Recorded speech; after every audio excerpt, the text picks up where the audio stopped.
வாசிக்கிறேன். நீங்கள் உலகத்துக்கு வெளிச்சமாய் இருக்கிறீர்கள். மலையின் மேல் இருக்கிற பட்டணம் மறைந்திருக்க மாட்டாது.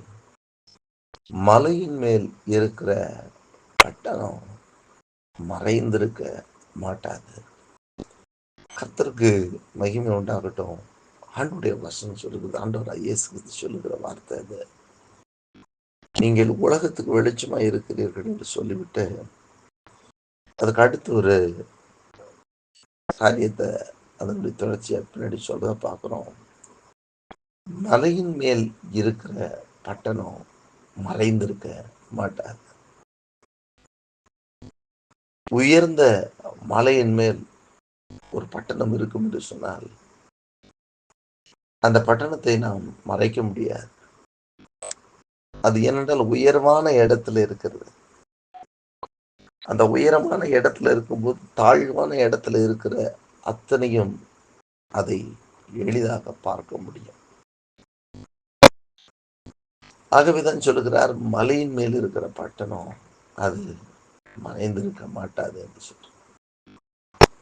அது எப்படிப்பட்ட மலை என்று சொன்னால், வேதத்திலே பார்க்கும் பொழுது ஆண்டுடைய வசனம் சொல்லுகிறது, கண்மலையின் மேல் கட்டப்பட்ட வீடு. எப்படி ஒரு பட்டணம் மலையின் மேல், நம் வேதத்துல பார்த்தீங்கன்னு சொன்னா எருசலேம் நகரம் எப்படிப்பட்டது என்று சொன்னால் அது மலைகளால் சூழப்பட்டிருக்கிற ஒரு நகரம். அது உயர்வான இடத்துல இருக்கிற ஒரு நகரம். அந்த உறைவா இருக்கக்கூடிய அந்த பட்டணம் அது சுற்றி பல மைல் தூரங்களில் இருந்து பார்த்தாலும் அந்த பட்டணத்தை நாம் பார்க்க முடியும். வெகு தூரத்தில் இருந்தும் கூட அந்த பட்டணத்தை நாம் கண்டுகொள்ள முடியும். ஆகவேதான் நீங்க சொல்லுகிறார், மறை மேல் இருக்கிற பட்டணம் அது மறைந்திருக்க மாட்டாது. கிறிஸ்து ஆகிய கண்மலை மேலே யாரெல்லாம் இருக்கிறார்களோ அவர்கள் நிச்சயமாக மறைந்திருக்க மாட்டார்கள். அவர்களுக்குள் கிறிஸ்துவின் வெளிச்சம் இருக்கும். ஆகவேதான் ரெண்டையும் சேர்த்து சொல்றதை நம்ம பார்க்கிறோம். கண்மலையாய் கிறிஸ்துவின் மேல் இருக்கக்கூடிய ஒவ்வொருவரும் நிச்சயமாக மற்றவர்களுக்கு வெளிச்சத்தை கொடுக்கிறதுனாலே அவர்கள் நிச்சயமாக மறைந்திருக்க முடியாது. அது உயர்வான இடத்திலே அவர்கள் இருக்கும்போது அவர்களை மறைக்க முடியாது. என்றால் கர்த்தர் தம்முடைய பிள்ளைகளை உயர்த்தி வைக்கிறவர். வேதம் சொல்லுகிறது, ஏற்ற காலத்தில் கர்த்தர் உங்களை உயர்த்த முடியும், பலத்த கருத்துக்குள்ள அணுகியிருக்கிறார் என்று. அவர் தம்முடைய பிள்ளைகளை உயர்த்துகிற தேவனாய் இருக்கிறார். உயர்வான இடத்துல வைக்கிறார். பாருங்கள், விளையாட்டு வீரர்களை நாம் பார்க்கிறோம். அவர்கள் தேச அணிகளிலே அவர்கள் இடம் பெறும் பொழுது அவர்கள் எப்படிப்பட்ட இடத்து உரியவர்களாக இருந்தாலும் சரி, அவர்கள் எல்லாராலும் காணப்படுகிறார்கள். அதே போல தேசத்தினுடைய உயர்ந்த பதவிகளிலே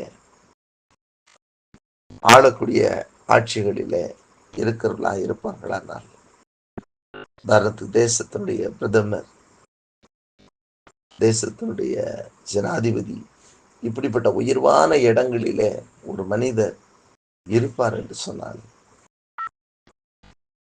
அவர்கள் எல்லாராலும் காணப்படுகிறவராக இருக்கிறார்.